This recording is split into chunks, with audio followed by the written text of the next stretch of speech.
স্বামী যদি খারাপ হয়, স্ত্রী যদি তালাক চায় কিন্তু স্বামী তালাক দিতে রাজি না হয়, তাহলে স্ত্রী কি করবে? স্ত্রী কি নিজেকে নিজে তালাক দিতে পারবে? এটা নির্ভর করে যে অর্পিত তালাকের পাওয়ার স্ত্রীর হাতে ছিল কিনা। স্ত্রীর হাতে যদি অর্পিত তালাকের পাওয়ার নেওয়া থাকে তাহলে তিনি সেটা অবশ্যই করতে পারবেন। আর যদি অর্পিত তালাকের কোনো পাওয়ার তার আগে থেকে নেওয়া না থাকে, তাহলে সেক্ষেত্রে স্ত্রীর জন্য নিজের প্রতি নিজে তালাক গ্রহণ করা জায়েজ হবে না। সেক্ষেত্রে তার সমাধানের পথ হবে তিনি আদালতে যাবেন, অথবা যদি অমুসলিম প্রধান দেশ হয়ে থাকে তাহলে মুসলিম নেতৃবৃন্দ এবং কমিউনিটির নেতারা, ওলামা একরাম, মসজিদের ইমাম সাহেবগণ তাদের শরণাপন্ন হবেন। তারা বসে সবাই মিলে যদি তার বিচ্ছেদের উদ্যোগ নেন তাহলে সেটা কিন্তু শরীয়তের দৃষ্টিকোণ থেকে জায়েজ হবে, তাকে রক্ষা করবার জন্য জুলুমের হাত থেকে। সুলতানা সাদিয়া লিখেছেন, আমাদের সমাজে স্ত্রীর অধিকার নিয়ে খুব কমই কথা হয়। অনেক মা ছেলেদের নিজেদের আয়ত্তে রাখতে গিয়ে স্ত্রীর প্রতি দায়িত্ব কর্তব্য শেখান না, বরং স্বামী যদি স্ত্রীকে ভালোবাসে বা তার হক আদায় করে তাহলে বিরক্ত হন। এই বিষয়ে কিছু বলুন প্লিজ। ইসলাম আমাদের প্রত্যেককে যার যার দায়িত্বের পরে সচেতন হতে বলেছে, সেটা মা হন, স্ত্রী হন, স্বামী হন, স্ত্রী হন, বাবা হন, ছেলে হন, সবার জন্য প্রযোজ্য। অতএব আমরা আজকাল যতটা অধিকার সচেতন ততটা কর্তব্য সচেতন নন। যে মা ছেলে তার হক আদায় করে সেই ব্যাপারে তিনি সচেতন, সেই মা একইভাবে ছেলের প্রতি তার কর্তব্য কী সেটার পরেও তিনি সচেতন হতে হবে।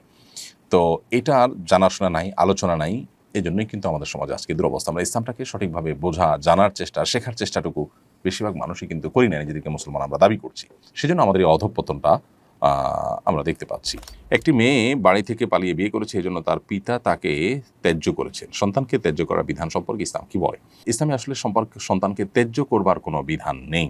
ত্যায্য করা মানে হলো সম্পর্ক ছিন্ন করা, আত্মীয়তার সাথে সম্পর্ক ছিন্ন করা। এটা শরীয়তে হারাম। কোনো অজুহাতে, কোনো যুক্তিতে, কোনো কারণেই সম্পর্ককে ছিন্ন করা, বিশেষ করে রক্ত সম্পর্কেও ছিন্ন করার কোনো সুযোগ নেই। সে ভিডিওটা আমাদেরও দেখার সুযোগ হয়েছে। আমরাও দেখেছি যে বাবা এবং মেয়ে দুজনেই সানন্দে এবং স্বেচ্ছায় একে অন্যকে ত্যাগ করে চলে যাচ্ছেন। এর চেয়ে দুর্ভাগ্যজনক আর কিছু নেই। তাদেরকে আমরা অনুরোধ করবো তারা যেন আল্লাহকে ভয় করেন, নিজের ইগো, নিজের জেদ, নিজের খেদ, এই সব কিছুকে আল্লাহর নির্দেশের সামনে কোরবানি করে দেন। তাহলে সেক্ষেত্রে দিন শেষে তারা মুসলমান হয়ে উঠতে পারবেন এবং সত্যিকারের যে আত্মসমর্পণকারী সেটা হওয়ার সুযোগ হবে তখন। এই জন্য এই বিষয়টাতে আমাদের খুব বেশি মনোযোগ দেওয়া উচিত, আমরা যাতে কোনোভাবেই আল্লাহর বিধানের বাইরে গিয়ে নিজেদের ইগোকে প্রাধান্য না দিই। এবং এভাবে যদি ত্যায্য করেও শরীরের দৃষ্টিকোণ থেকে এটার কোনো ভ্যালু থাকবে না। এখন প্রশ্ন হলো, একটা মেয়ে খারাপ পথে চলে গেছে, একটা ছেলে খারাপ পথে চলে গেছে, তাকে শাসন করা যাবে না? হ্যাঁ, শাসন করবেন। শাসন করতে গিয়ে সম্পর্ক ছিন্ন করবেন না। শাসন করার জন্য শরিয়ার সীমানা থেকে অনেক শাসন আপনি করতে পারেন। জীবদ্দশায় যদি কোনো টাকা পয়সা দেন, সম্পদের বন্টন করেন, যে খারাপ কাজ করেছে বা খারাপ পথে গেছে তাকে শাসনস্বরূপ তাকে আপনি কম দিলেন, এই সুযোগ আছে। একজন ভালো কাজ করেছে তাকে একটু বাড়িয়ে দিলেন, সে সুযোগ আছে। অতএব আপনি সে সমস্ত পথগুলো অবলম্বন করতে পারেন, কিন্তু তাকে ত্যায্য করে, আত্মীয়তার সম্পর্ক ছিন্ন করে আপনার এই জেদ মেটাবার সুযোগ কিন্তু নেই। ভাই, কাবিননামার 18 নম্বর পয়েন্টে যে শরিয়া বিরোধী একটা বাধা আছে, সেটা কীভাবে দূর করব?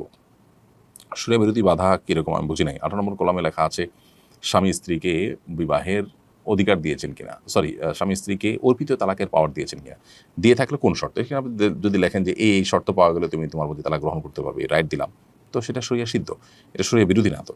হ্যাঁ, অনেক কাজী বা যারা বিবাহ নিবন্ধন করে, রেজিস্ট্রেশন করেন, তারা অনেক সময় উল্টাপাল্টা করে তাদের নিজের থেকে লিখে দেন। এখানে ছেলেদের দায়িত্বশীলতা দেখতে হবে তারা কী লিখছেন না লিখছেন, এবং সেটা তাকেই ঠিক করতে হবে কী শর্ত তিনি দিবেন বা না দিবেন। আফরান আমার এআডি থেকে আপনি লিখেছেন, কাবিনের টাকা বিয়ের সময় যা নির্ধারণ করা হয়েছে পরবর্তী পুনর্নির্ধারণ করে বাড়ানো বা কমানো যাবে কিনা? বোন আফরান আমার, কাবিনের টাকা বিয়ের সময় যেটা নির্ধারিত হয়েছে সেটা নির্ধারিত। এরপরে স্বামী স্ত্রী উভয় যদি একে অন্যের প্রতি সন্তুষ্ট হয়ে যদি বাড়িয়ে দেন, সেটা তাদের ব্যাপার, সেটা ভিন্ন বিষয়, সেটা মহর হবে না। মহর যেটা চূড়ান্ত হয়েছে সেটাই। রাজীব হুমায়ুন লিখেছেন, কোনো স্ত্রী যদি স্বামীর বিভিন্ন অপকর্মের কারণে স্বামী থেকে তালাক না নিয়ে আলাদা থাকতে চায় তাহলে এটা জায়েজ হবে কিনা?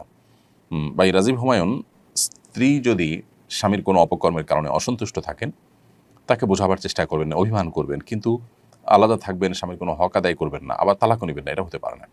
আপনি তার সাথে বৈবাহিক সম্পর্কে যদি থাকেন তাহলে তার অধিকার আদায়ের ব্যাপারে আপনাকে সচেতন হতে হবে, দায়িত্বশীল হতে হবে। আর যদি সেটা আপনি না করেন তাহলে সেক্ষেত্রে আপনি গুনাহগার হবেন। হ্যাঁ, তিনি যে অপকর্ম করছেন সেটার থেকে তাকে বিরত রাখবার জন্য চেষ্টা করবেন। যদি আপনি সফল নাও হন, আপনি আল্লাহর কাছে সওয়াব বিনিময় পেয়ে যাবেন, আর তার পাপের দায় তিনি বহন করবেন, আপনি নন। এই জন্য তাকে সংশোধন করতে গেলে আপনি যেন আবার কোনো প্রকার গুনাহে লিপ্ত না হন, কারণ যতক্ষণ পর্যন্ত স্বামী হিসাবে থাকবে ততক্ষণ পর্যন্ত তার অনুগত থাকা এবং স্বামী হিসাবে তার প্রতি কর্তব্য আদায় আপনাকে দায়িত্বশীল হতে হবে। পারিবারিক ঝগড়া থেকে মুক্তির জন্য কি কোনো আমল বা করণীয় আছে, জানালে উপকৃত হতাম। পারিবারিক ঝগড়া থেকে মুক্তির জন্য যদি আপনি কোনো আমলের কথা বলেন তাহলে বলবো যে আল্লাহ তাআলার কাছে দোয়া করবেন। স্পেশালি মানে ঝগড়া থেকে মুক্তির জন্য আলাদা কোনো আমল, আলাদা কোনো দোয়ার কথা আমাদের জানা মতে শেখানো হয়নি। আপনি আল্লাহ তাআলার কাছে সাধারণভাবে যে দোয়া করে থাকেন সেটাই করবেন ইনশাআল্লাহ, যেন আল্লাহ তাআলা আপনাকে এ ধরনের পরিস্থিতিতে সবরের তৌফিক দান করেন এবং অনাকাঙ্ক্ষিত পরিবেশ থেকে আল্লাহ তাআলা যেন রক্ষা করেন। বাস এই দোয়াটা আপনি আল্লাহ তাআলার কাছে সাধারণভাবে করবেন। এর বাইরে আলাদা করে আসলে কোনো দোয়ার কথা কোরআন হাদিসে কোথাও বলা হয়েছে বলে আমার জানা নেই। আপনি শুধুমাত্র সেই সাধারণ যে দোয়া সেটাই যথারীতি আল্লাহ তাআলার কাছে নিবেদন করবেন। এশা ইসলাম লিখেছেন, পিরিয়ডের রক্ত শেষ হয়ে গেছে, রাতে রক্ত দেখলাম না, আবার সকালে দেখি, এরকম ক্ষেত্রে নামাজের বিধান কি? পিরিয়ডের যদি সময় শেষ হয়ে যেয়ে থাকে তাহলে সেক্ষেত্রে আপনি পরবর্তী রক্ত দেখলেও সেটা অসুস্থতা হিসেবে গণ্য হবে। আর যদি সময়ের মধ্যে এরকম হয় তাহলে সেটা তো অসুস্থ হিসেবে গণ্য হবে না, মাসিক হিসেবে গণ্য হবে।